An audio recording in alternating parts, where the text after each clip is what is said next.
దేవుని వాక్యాన్ని నేర్చుకుందాం. ఇప్పుడు మనందరికీ ఆశీర్వాదకరంగా ఉండాలని ఉందా, లేదా? దీవెనలు కావాలా వద్దా?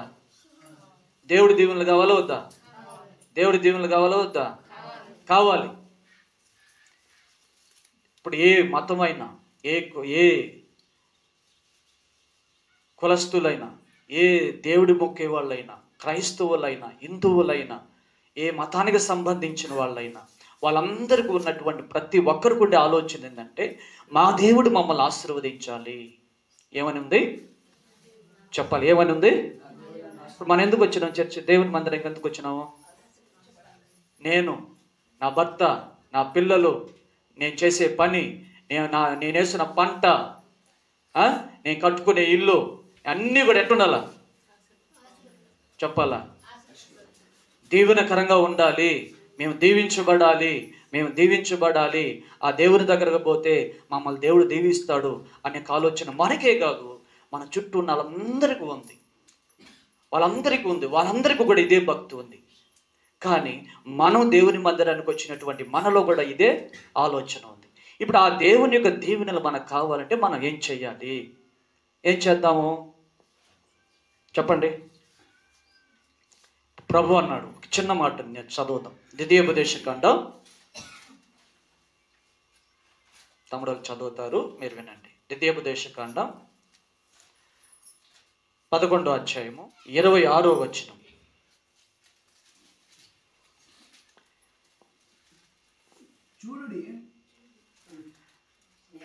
ఈ సంవత్సరం ద్వితీయోపదేశకాండం 11వ అధ్యాయము 26వ వచనం. చూడుడి, నన్ను చూడండి. ఇప్పుడు మీరు నన్ను చూడండి. చూడుడి, నేడు నేను మీ ఎదుట దీవెనను శాపమును పెట్టుచున్నాను ఉన్నాను. ఈ మాట తన ప్రజలైనటువంటి ఇజ్రాయేలుడికి, తను ఎన్నుకున్నటువంటి జనాంగాలకి, తన సేవకుల ద్వారా ప్రకటించబడుతున్నటువంటి మాట ఇది. ఇలాగే ఆలోచించినారు, మాకు దీవెనలు కావాలా, మా గొర్రెలు ఎదగాలా, మా మేకలు ఫలించాలా, మేము చేసేదంతా సఫలం అవ్వాలా. ఇప్పుడే చదివినాం కదా, మా కార్యములంతా నెరవేర్చబడాలా, మేము చేసేదంతా అభివృద్ధికి రావాలంటే ఒక రీజన్ దేవుని దగ్గర ఉంది. ఆ రీజన్ని దేవుడు వాళ్ళ దగ్గర పెట్టాడు. ఏం పెట్టాడంటే, నాన్న చూడండి, మీరు ఏదేదో ఆలోచిస్తున్నారు దీవెనలు పొందేదానికి. అయితే నా సేవకుని ద్వారా మీతో చెప్తున్న మాట ఏంటంటే, చూడండి, నేడు అంటే ఈరోజు, నేడు నేను మీ ఎదుట ఒకటి దీవెనను, రెండు చెప్పాలి, రెండు శాపాన్ని, రెండు పెడుతున్నాను. ఒకటి దీవెనను పెడుతున్నాను, శాపాన్ని పెడుతున్నాను. ఏది మీకు కావాలి? ఏం కావాలి? దీవెన కావాలి. అంటే దేవుని ఆశీర్వాదాలు కావాలి, అంతే కదా? వద్దా? కావాలా? సంతోషం చెప్తాం. హల్లెలూయా. కాబట్టి ఈయన అన్నాడు, ఈ సంవత్సరం నీ ఎదుట రెండు ఉంచాను. ఒకటి దీవెన కావాలా, శాపం కావాలా? ప్రతి మనిషి కోరుకునేది అది. శాపాన్ని ఎవరు కోరుకోరు, మరణాన్ని ఎవరు కోరుకోరు, నష్టాన్ని ఎవరు కోరుకోరు, ఓటమని ఎవరు అంగీకరించరు. ప్రతి ఒక్కరు కోరుకునేది ఏంటంటే దీవెని కోరుకుంటారు, గెలుపుని కోరుకుంటారు, ఉన్నతంగా ఉండాలని దాన్నే కోరుకుంటారు. ఇప్పుడు ప్రభు చెప్తున్న మాట కూడా ఏంటంటే, నీ ఎదుట ఈ 2025 సంవత్సరంలో రెండు కార్యాలు ఉంచాను. ఒకటి దీవెనని ఉంచున్నాను, శాపాన్ని ఉంచున్నాను. మనిషిగా నువ్వు, విశ్వాసిగా నువ్వు, దేవుని బిడ్డగా నువ్వు దేని ఎన్నుకుంటావో అది నీకు దొరుకుతుంది. చెప్పండి ఆమేనని. నువ్వు మంచిని ఎన్నుకుంటావా, నీకు మంచి జరుగుతుంది. నువ్వు దీవెని ఎన్నుకుంటావా, దీవెనే జరుగుతుంది. మంచి మార్గాన్ని ఎన్నుకుంటావా, మంచి మార్గంలో నీ కుటుంబం ప్రయాణిస్తుంది. లేదు, నాకు అవసరం లేదు, ఇప్పుడే నాకు అవసరం లేదు, ఇంకా హ్యాపీగా ఉండాలా, ఇంకా జాలీగా ఉండాలా, ఈ లోకంలో జాలీగా తిరగాల, ఈ లోకంలో ఉండేదంతా చూడాలా, కాబట్టి నేను ఈ మార్గంలో నడవలేను, ఈ వేరే మార్గంలో నేను ఉంటాను అనుకుని ఒక ఆలోచన వస్తే అది మిమ్మల్ని, మీ కుటుంబాలని, మీ పిల్లలను, మీ ఆరోగ్యాలను, మీకున్న ఆత్మలను, మీలో ఉన్నటువంటి దేవుని ఆత్మను, మీలో ఉన్నట్టు మీ అభివృద్ధిని అంతటిని కూడా ఏం చేస్తుందంటే అది నాశనం చేస్తుంది. ఏం చేస్తుంది? నాశనం చేస్తుంది. రెండో మాట. కాబట్టి ఎందుకంటే మీరు ఇప్పుడు దీవెనను కోరుకున్నారు కాబట్టి ఆ దీవెనలో మొదటి దీవెన యేస్కేలు గ్రంథం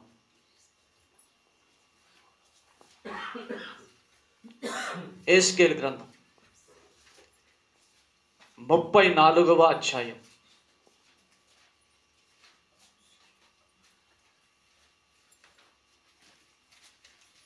26వ వచనం.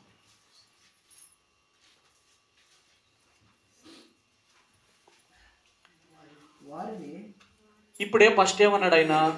చూడుడి అన్నాడు. ఏమన్నాడు? చూడంటే చూడండి అన్నాడు.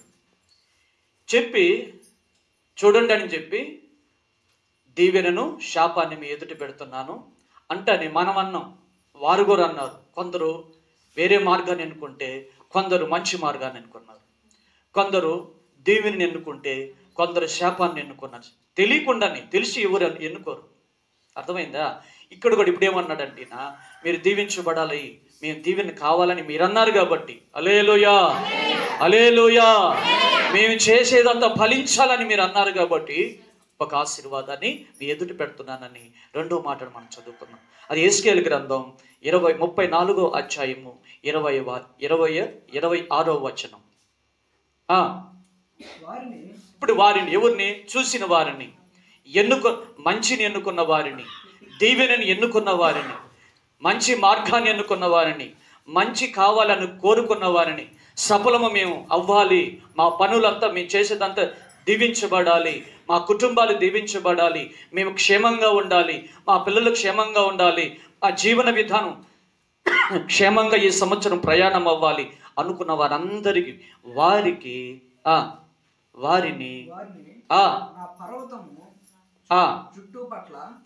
నా పర్వతము చుట్టుపట్ల స్థలములను ఆమేన్. మళ్ళా చదువుదాం. వారిని నా పర్వతము చుట్టుపట్ల ఉన్న స్థలములను దీవెనకరంగా మార్చుదును. హల్లెలూయా హల్లెలూయా. పర్వతం, దేవుని పర్వతం అనేది దేవుడు నివసించే స్థానం. చెప్పండి ఆమేనని. హల్లెలూయా. పర్వతం అనబడినటువంటి సంఘం, ఈ స్థలం, ఇది చిన్న మందిరమే కానీ ఇది దేవుని పర్వతం. హల్లెలూయా హల్లెలూయా. మోషేతో ఆయన అన్నాడు, నా పర్వతం మీదకి రా, ఆ కొండ మీదకి రా, నేను నీతో మాట్లాడాలన్నాడు. ఇప్పుడు ఇక్కడ పర్వతాలు లేవు, ఉండే పర్వతం పరిశుద్ధమైన స్థలం, అది దేవుని మందిరం. హల్లెలూయా. ఈ మందిరం అనబడినటువంటి పర్వతము చుట్టుపట్ల ఉన్నటువంటి ఏమున్నాయి? ఈ మందిరానికి చుట్టుపక్కల ఏమున్నాయి? స్థలాలు. హల్లెలూయా. ఇంటి స్థలాలు. హల్లెలూయా. కాపురం చేసేవాళ్ళు. హల్లెలూయా. గృహాలు. హల్లెలూయా. అందువల్ల ప్రభు అయినటువంటి దేవాది దేవుడు చెప్తున్న మాట ఏంటంటే, నువ్వు దీవెన కావాలనుకున్నావు కదా, నా పర్వతం అనబడినటువంటి మందిరము ఉన్న చుట్టుపక్కల ఉన్న ప్రతి స్థలము దీవించబడుతుంది. చెప్పండి, ఆమేన్ చెప్పాలి గట్టిగా. మీ స్థలములు దీవించబడునుగాక, మీ నివాస స్థలములు దీవించబడునుగాక, మీ నివాస స్థలములో ఉన్న పిల్లలు దీవెనకరంగా ఉందురుగాక, వారి నివాస స్థలం దీవెనకరంగా ఉందునుగాక, వారి నివాస స్థలము చుట్టూ దేవుని దూతల కాపుదల అనుగ్రహించబడునుగాక. హల్లెలూయా. ఆ స్థలములో ఉన్న వారు క్షేమంగా కాపురము చేసుకుందురుగాక. ఈ సంవత్సరం మీరు నివసిస్తున్నటువంటి మీ స్థలాలు, మీరు కాపురం చేస్తున్న మీ స్థలాలు, మీకున్నటువంటి ఆ ఇంటి స్థలం, దాని ద్వారా మీరు నెమ్మదిగా ఉండబోతున్నారు. హల్లెలూయా. ఎందుకంటే ఇన్ని సంవత్సరాలు ఒకవేళ మీరు అనుకుంటున్నారేమో, ఈ స్థలం వల్ల, మన వాళ్ళు చెప్తుంటారు, ఇంటి పోటు ఏమంటారు దాన్ని? ఎన్నుపోటు. ఆ ఇల్లు వల్ల మా ఇంటికి ఎన్నుపోటు వచ్చేసింది. ఈ ఇల్లు వల్ల వాళ్ళు పెద్దదిగా లేపేసినారు. ఇల్లు మాది చిన్నది అయిపోయింది. మాకు ఆ ఇల్లు అంతా దాని ప్రభావం మా ఇంటి మీద పడుతున్నది. ఆ ఇంట్లో ఉండలేకపోతున్నాం మేము. ఆ స్థలంలో మేము నివసించలేకపోతున్నాం. ఆ స్థలంలో మేము ఏం చేయాలనుకున్నా అది మాకు జరగడం లేదు. ఆ స్థలంలో మా ఇంట్లో పనుకుంటే ఒకే కలలు. ఆ స్థలం మా ఇంటి స్థలంలో పనుకుంటే ఏదో గందరగోళంగా ఉంది. మా ఇంట్లోకి మేము వెళ్ళలేకున్నాం. ఆ స్థలంలో ఉండలేకున్నాం. ఆ స్థలంలో ఉండి ఏ పని చేసినా మాకు కలిసి రాలేదు. ఆ స్థలంలో ప్రార్థన చేసుకోవాలన్న ఏదో ఒక ఆలోచన, మేము ఏం చేయాలన్నా కూడా మాకు పాలుపోలేదని ఒకవేళ మీరు ఆలోచిస్తూ ఉంటే నీ ప్రభు నీ కోసం ప్రాణం పెట్టినటువంటి యేసుక్రీస్తు, మన పాపములు మోసినటువంటి దేవాది దేవుడైన యేసుక్రీస్తు ఆయన చెప్తున్న మాట, నీ పర్వతం ఈ పరిశుద్ధ పర్వతం ఉన్నటువంటి చుట్టుపట్ల స్థలములన్నిటినీ ఆయన దీవెనకరంగా మార్చునుగాక. ఏ స్థలములో నువ్వు నివసించలేదనుకుంటున్నావో ఆ స్థలం ఈ 2025 సంవత్సరం అది పరిశుద్ధపరచబడింది. అది దేవాది దేవుడి కనికరము దాని మీద పడింది. హల్లెలూయా, హల్లెలూయా. ఆ స్థలం పరిశుద్ధపరచబడింది. దానితో పాటు ఋతువుల ప్రకారం ఈ సంవత్సరం మీకు ఋతువుల ప్రకారం వర్షం వచ్చును. చెప్పండి ఆమేనని. మాకు పనులు వర్షాలు పడితే ఏమొస్తాయి? పనులు పడతాయి. వర్షం వస్తే మనకు పని పడుతుంది. వర్షం వస్తే పని పడితే మనకేమొస్తుంది? కూలి వస్తుంది. మనం బ్రతకడానికి కావలసినటువంటి ఆ కూలి మన చేతికి వస్తుంది. ఆ కూలి లేకుండా ఇన్ని సంవత్సరాలు, ఇన్ని నెలలు, గత సంవత్సరములో పడినటువంటి ఇరుకులు, ఇబ్బందులన్నిటిలో నుంచి నువ్వు చేసిన ప్రతి ప్రార్థన దేవాది దేవుడు అంగీకరించి ఆయన చెప్తున్న మాట, ఏ స్థలం అయితే నువ్వు విడిచి వెళ్ళాలనుకుంటున్నావో ఆ ఊరు నాకు నచ్చలేదు, ఆ ప్రాంతం నాకు నచ్చలేదు, ఆ పరిస్థితి నాకు నచ్చలేదు, ఆడున్నటువంటి వాతావరణం నాకు నచ్చలేదు, ఆడ పనులు లేవు, ఏ వర్షాలు రావు, ఏవి రావని ఒకవేళ నువ్వు అనుకుంటుంటే దేవాది దేవుడు నీతో చెప్తున్న మాట, ఈ పరిశుద్ధ పర్వతం చుట్టుపట్ల ఉన్నటువంటి స్థలములన్నీ దీవెనకరంగా మార్చి ఆ స్థలాలు కావలసినటువంటి వర్షాన్ని నేను కురిపిస్తాను. హల్లెలూయా. మీ పంటలు ఇక మీద పండునుగాక. మీరు పెట్టిన ఏదైనా కూడా సఫలమవునుగాక. మీరు చేసే చిన్న విత్తనం అది ఫలించునుగాక. ఆ విత్తనానికి తగినటువంటి వర్షాన్ని దేవాది దేవుడు కురిపించునుగాక. హల్లెలూయా. తరువాత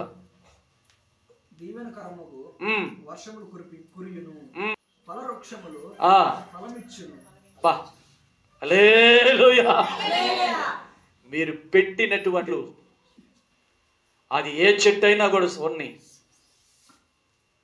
తెగులుతో సావదు, తెగులు రాదు దానికి. హల్లెలూయా. మీరు తెగులు మా పంటకు తెగులు వచ్చేసింది, మా చెట్లకు తెగులు వచ్చేసింది, మా సరిగ్గా పండలేదు, అంతకి పిందులను రాలిపోతున్నాయని ఒకవేళ పోయిన సంవత్సరంలో మీరు అనుకున్నారేమో. కానీ ప్రభు మనందరితో చెప్తున్న, సంఘముతో చెప్తున్న మాట ఏంటంటే, మీరు పెట్టినటువంటి ఆ ఫల చెట్లు, పండ్లు నుంచి ఆ చెట్లు ఏమవుతాయి? ఫలిస్తాయి. చెప్పండి ఆమేనని. హల్లెలూయా. నీ బిడ్డల జీవితాలు ఫలించబోతున్నాయి ఈ సంవత్సరం. హల్లెలూయా. వారి చదువు ఫలించబోతుంది. హల్లెలూయా. వారి ఆరోగ్యం అభివృద్ధి కలగబోతుంది. హల్లెలూయా. నీ బిడ్డల జీవితంలో ఒక పెద్ద గొప్ప మార్పును చూడబోతున్నావు. హల్లెలూయా. ఫలింప చేయగలిగిన దేవుడి సన్నిధిలో ఉన్నటువంటి నీవుతో దేవుడు చెప్తున్న మాట, నీ చెట్టు ఏదైనా సరే, నువ్వు ఫలంగా పెట్టిన ప్రతి చెట్టు ఫలిస్తుంది.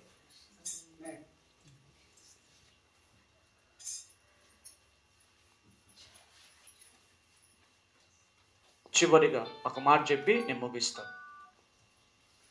ఆయన దీవిస్తామన్నాడు. ఏం దీవిస్తామన్నాడు? మన ఇంటి స్థలాలు దీవిస్తామన్నాడు. తర్వాత మన పొలానికి కావాల్సిన వర్షాన్ని ఇస్తామన్నాడు ఈ సంవత్సరం ఋతువులు. తర్వాత మనం పెట్టినటువంటి చెట్లు, ఫలాలు అది రాలిపోవు, వ్యాధితో నష్టం రాదు, అది ఖచ్చితంగా ఫలిస్తుంది అన్నాడు. కానీ ఈ ఫలాలు, ఈ ఆశీర్వాదాలు మనం చూడాలనుకుంటే ఏం చేయాలి అనేది ఒక ప్రశ్న. ఏం చేయాలి? చదువుకుందాం. ఆదికాండం. దేవుని దీవెన నీకు రావాలనుకుంటే, దేవుని ఆశీర్వాదం నువ్వు అనుభవించాలి, నీ పిల్లలు నువ్వు అనుభవించాలి అని మీరు అనుకుంటే చదువున్నాను 13వ అధ్యాయం. ఇక్కడ ఒక స్టోరీ ఉంది. ఇది మీకు సారు పాస్టర్ గారు మీకు చెప్పుంటారు. దీన్ని అబ్రహాము, లోతు అనబడినటువంటి ఇద్దరు వ్యక్తులు ఉన్నారు. మన పితరులైనటువంటి అబ్రహాం గారిని దేవుడు తన పని కొరకు సిద్ధపరిచి అయిపోయింది, ముగించుకున్నాం. తన పని కొరకు ఆయన ఏం చేయాలనుకున్నారో దానికోసం అబ్రహాముని వారి దేశం నుంచి, వారి తల్లిదండ్రుల నుంచి, వాళ్ళ కుల వృత్తిలో నుంచి, వాళ్ళ జీవన విధానముల నుంచి ఆయన పిలిచినప్పుడు ఆయనతో పాటు ఎవరొచ్చారు? లోతు అనబడినటువంటి మరో వ్యక్తి, అయ్యా నేను కూడా నీతోనే వస్తాను అని చెప్పి ఆయనతో వచ్చారు. ఇక్కడి వరకు బాగానే ఉంది. వచ్చిన తర్వాత ఏమైందంటే కొన్ని నెలలు, కొన్ని సంవత్సరాలు జరిగిన తర్వాత అబ్రహాముకు ఉన్నటువంటి మంద, గొర్రెలైనా మేకలైనా ఏదైనా కూడా ఉన్నాయి, ఇవన్నీ కూడా ఎక్కువైపోయినాయి. అలాగే లోతుకు ఉన్నటువంటి గొర్రెలు, మేకలు మొత్తం ఎక్కువైపోయినాయి. ఉండేదేమో కొంచెం చిన్న స్థలం, వారు నివసిస్తున్నది చిన్న స్థలం. ఇప్పుడు ఏమైపోయిందంటే కాపర్లకి గొడవ వచ్చేసింది. అర్థమవుతుందా? ఎందుకంటే నేనే ముందు నీళ్లు పెట్టాలా మా గొర్రెలకని, వీళ్ళు లేదు మేము పెట్టాలని వీళ్ళు, ఇలా స్థలం చాలనందువలన వాళ్ళు ఎక్కడెక్కడ కట్టాలి, వాళ్ళు నైట్ చైన్ కట్టాలి కదా, కట్టేదానికి స్థలం చాలక వారి అబ్రహాం కాపరులకు వీళ్ళ కాపరులకు ఏమైందమ్మా? చెప్పునా నీకు ఈ మాట మీకు ఏమైంది? గొడవలు వచ్చేసిన తర్వాత అబ్రహాముకి ఈ విషయం సమాచారం అబ్రహాం దగ్గరికి వెళితే అబ్రహాం లోతుని పిలిచి, అయ్యా లోతు ఇట్రా అని పిలిచి చెప్పినాడు, మనం ఎవరము? చదువునాను 13 5వ వచనం. అబ్రాహాముతో కూడా వెళ్ళిన లోతునకు గొర్రెలు గొడ్లు గుడారములు ఉండిన కనుక వారు కలిసి నివసించుటకు ఆ ప్రదేశం చాలకపోయెను. చూడండి, వారు కలిసి నివసించుటకు ఆ ప్రదేశం చాలకపోయెను. ఎందుకనగా వారి ఆస్తి వారు కలిసి నివసించలేనంత విస్తారమై ఉండెను. అప్పుడు అబ్రాము పశువుల కాపురులకు, లోతు పశువుల కాపురులకు కలహము పుట్టెను. ఆ కాలమందు కానానీయులు, పెరిజీలు ఆ దేశంలో కాపురం ఉండేది. కాబట్టి అబ్రాము చెప్తున్నాడు, మనం ఎవరన్నాడు? మనము బంధువులము. హల్లెలూయా. మనం ఎవరమ్మా? బంధువులం, రక్త సంబంధులం, ఆత్మీయ సంబంధులం. మనలో గొడవలు ఉండకూడదు, మనలో మనస్పర్ధలు ఉండకూడదు, మనలో మూతులు తిప్పుకోవడం ఉండకూడదు, మనం ఒకరి మీద ఒక చాడీలు చెప్పుకోవడం ఉండకూడదు, మనలో వ్యతిరేకమైన భావాలు ఒకరి పట్ల ఒకరు ఉండకూడదు. మనం ఎవరము? బంధువులం. హల్లెలూయా. ఏ బంధువులము? ఆత్మ సంబంధం కలిగినటువంటి బంధువులం. హల్లెలూయా. క్రీస్తు రక్తంలో కడగబడిన వారు. హల్లెలూయా. ఎన్ని మందిరాలు ఉన్నా, ఎన్ని డెనామినేషన్లు ఉన్నా, ఎన్ని సంస్థలు ఉన్నా, అందరిలో ఉన్నవారు మనందరం కూడా ఆత్మ సంబంధమైనటువంటి బంధువులం. ఇప్పుడు ఈ ఆత్మ సంబంధమైన బంధువుల మధ్య ఏం ఉండకూడదు? గొడవలు ఉండకూడదు, కలహాలు ఉండకూడదు. అందుకని అబ్రహాం ఆయన పిలిచి, మనం బంధువులు నాయనా,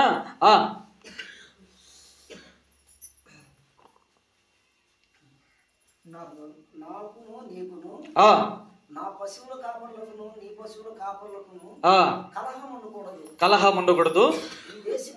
ఈ దేశమంతయు నీ ఎదుటనున్నది, దయచేసి నన్ను విడిచి వేరుగా ఉండుము.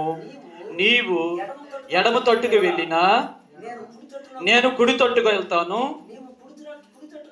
నువ్వు కుడి తట్టుకు పోతే నేను ఎడమ తట్టుకు వెళ్తాను ఎలుదునని లోతుతో అబ్రహాము చెప్పగా, లోతు తన కన్నులెత్తి యోర్దాను ప్రాంతం అంతటిని చూసినప్పుడు ఆ స్థలం అంతా యెహోవా సొదొమ గొమొర పట్టణములు నాశనము చేయక మునుపు యెహోవా తోట వలె అతని కనులకు కనబడెను. హల్లెలూయా. తరువాత 14వ వచనం, లోతు అబ్రాహామును విడిచి పోయిన తరువాత యెహోవా అప్పుడు ఆశీర్వదించినాడు. హల్లెలూయా, హల్లెలూయా. మీకు అర్థం చిన్నగా చెప్పేస్తా, ఒక సింపుల్. ఒక వ్యక్తిని దేవుడు ఆశీర్వదించాలి, ఒక వ్యక్తిని దీవించాలి, ఒక వ్యక్తికి దీవెనలు కావాలి, నీ కుటుంబానికి ఆశీర్వాదాలు కావాలంటే మొదటలోనే ఒక మాట చదివినాం, 2-3 విషయాలు నేర్చుకున్నాం. తరువాత రెండో విషయాన్ని మీకు చెప్తున్నాను. ఏ విషయం అంటే, దేవుడు పిలిచింది ఎవరిని? అబ్రహాముని. లోతుని పిలవలేదు. ఇప్పుడు ఇక్కడ మిమ్మల్ని పిలుచుకునింది ఎవరు? దేవుడు. హల్లెలూయా, హల్లెలూయా. మీకు తోకలు ఉండకూడదు. తోకలు అంటే మీరు తప్పుగా అనుకోకూడదు. మీకు దేవుని సంబంధం కానిటువంటి వారితో మీరు ఐక్యం కలిగి ఉండకూడదు, సావాసం ఉండకూడదు. అర్థమైందా? అంటే వాళ్ళు కూడా రక్షింపబడాలి కదన్నా, వాళ్ళు కూడా దేవుని రాజ్యానికి రావాలి కదా, రావాలి. అట్లని వారిని అన్ని విధాలుగా నువ్వు తీసుకొని రాకూడదు. దేవుని ప్రేమ పంచాలి, దేవుని వాక్యం చెప్పాలి, దేవుని సంబంధమైనటువన్నీ చెప్పాలి. కానీ నీవు ప్రత్యేకించబడిన దానివి. హల్లెలూయా. నీవు ప్రభు రక్తములో కడగబడిన వాడివి. హల్లెలూయా. నీవు దేవుని సన్నిధానమున నిలబడినటువంటి వ్యక్తివి. హల్లెలూయా. నీ ఫ్యామిలీ దేవునికి సంబంధించబడినటువంటి కుటుంబం నీది. ఈ కుటుంబంతో ఆ కుటుంబం కలిసి ఉండకూడదు. లోతుతో అబ్రహాము కలిసి ఉన్నంత కాలం, లోతు అబ్రహాముతో కలిసి ఉన్నంత కాలం, అబ్రహాం ఫస్ట్ మాట్లాడిన దేవుడు, తర్వాత మాట్లాడలేదు. అప్పుడు లోతు అబ్రహాంని విడిచి వెళ్ళిపోయినాడు. సరే, నా బతుకు నేను బతుక్కుంటాను అని వెళ్ళిన వెంటనే అని ఉంది, వెళ్ళిపోతానే ఏముంది నాన్న? చదవండి, ఏముందో? లోతు అబ్రహామును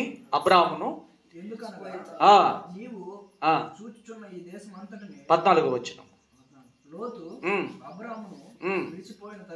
చూడు, ఉన్నాను. అబ్రహామును లోతు విడిచిన తర్వాతే యెహోవా వచ్చి అబ్రహామును ఆశీర్వదించినాడు.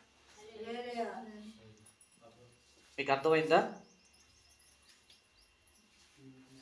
హల్లెలూయా. అటంటే లోతు నీతిమంతుడు కాదా? దేవుడు ఆయన తప్పించలేదా?